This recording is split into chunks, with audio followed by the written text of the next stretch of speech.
So $100 to my one. You think this a done deal because what? I'm such a good golf teacher. Well, you can fake math. You can't fake a golf game. Why is Apple interested in uplifting the lives of black people? Yes, we're talking about Apple's first original film, The Banker. This film tells the dramatic true story of two overlooked heroes of the civil rights movement. Not only do banking and real estate not even constitute a minor subgenre in the film, but the individuals who run these powerful companies also rarely appear as significant characters in movies because, well, their line of work looks too routine and offers very few visual opportunities. But The Banker is one movie that explores the lives of these people. Nevertheless, someone has at last managed to make the topic humorous, culturally relevant, historically important, and interesting. In particular, The Banker by George Nolfi tells the tale of a cunning real-life scam operation that turns into a fascinating examination of the sordid past of racial prejudice as seen through the lens of the housing market. This is mostly because of three extremely engaging performances by Anthony Mackie, Samuel L. Jackson, and Nicholas Hoult, as well as a clever but regrettably exposition-heavy screenplay. The Banker pulls a little-known historical person with very uneven results. It's mostly set prior to the 1964 Civil Rights Act and follows African-American businessman Bernard S. Garrett as he battles racism in banking and real estate. Laughs, white racism, and black righteousness are used in this alluring David and Goliath framework to subtly promote a story of inequity, heroic capitalism, and staggering mathematics. It's based on actual occurrences that, based on court documents, might have been more intricate. Chinatown is a well-known movie that memorably deals with real estate shenanigans, but it's only the background for the actions of the characters in the foreground. Although real estate moguls have appeared in many movies over the years, The Banker puts its business owners front and center in a way that has never been seen before. So what, in your opinion, makes The Banker different from other movies in terms of the portrayal of businessmen? Young, black, and astute with money, Bernard Garrett eventually devises a cunning scheme to get over the barriers that prevented African Americans from succeeding as entrepreneurs in the 1950s. You don't fall in love with The Banker right away. The main purpose of a prologue set in North Texas in 1939 is to depict a young black student receiving criticism for spying on white people in order to study arithmetic and business. He's told, "You were born the wrong color." Go ahead, and 15 years later in Los Angeles, Mackie's character, Bernard Garrett Jr., is still fixated on numbers despite being married and having a child. Bernard's wife Eunice, played by Nia Long, tells everyone who listen, "My husband is a genius," but at first glance, he comes across a rigid, fussy, and humorless nerd.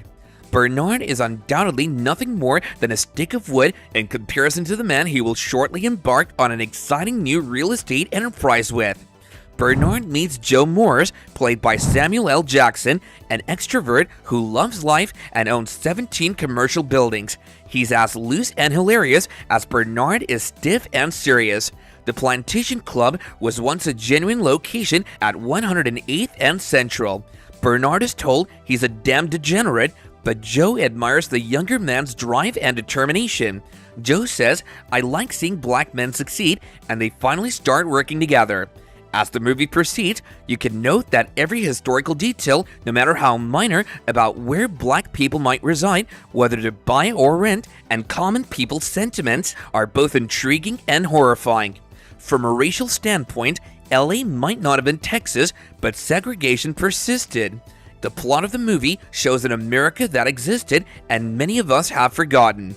After a long while, the plot of the movie finally becomes clear. Bernard has been making good repairs to rental buildings, but he's unable to purchase and sell single-family homes in white communities due to racial hurdles. Joe reappears and suggests that they use Holt's portrayal of young, white, extremely attractive construction worker Matt Steiner as a spokesman for their buying and selling. In a really entertaining long segment, Joe teaches Matt and Bernard how to play golf. The working-class child receives golf instruction from him, as well as an in-depth explanation of real estate math on these outings, since he makes the impression that the golf course is where white people conduct business. The script, which was started about 20 years ago and is currently credited to Nicole Levy, Nolfi, David Lewis Smith, and Stan Younger eventually kicks into high gear at this time. Do you think the director and screenplay team could portray the real events with conviction in the movie? The Banker, a relatively unknown narrative delivered in a very familiar style, is directed by George Nolfi. Writers work on the script to achieve the familiar and beloved biopic beat, which we eventually get wary of. To give the photos an old appearance, cinematographer Charlotte Bruce Christensen obediently applies a little sepia tone. Bernard has the exciting opportunity to address a bench full of judges and denounce institutional racism and injustice in a powerful moment. Another has a group of characters that declares something is impossible but carry it out. Furthermore, a lot of dramatic scenarios are played out over severe looks and folded hands. It's not that these scenes are powerful in and of themselves, rather, it's just that a ton of films have employed similar poignant plots to captivate audiences in the past. The primary tool in the civil rights battle in The Banker is capital, which white people primarily hold. The battle is fought for property deeds and home ownership. Many say the character of Matt portrayed the real struggles of black people under the ruling regime of white people.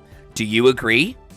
The humorous parts of Matt's education are lighthearted and unduly endearing, with quick cuts and widely used humor. What stays with you after these exchanges isn't their jokes, but the image of African Americans gently imparting life lessons to white people.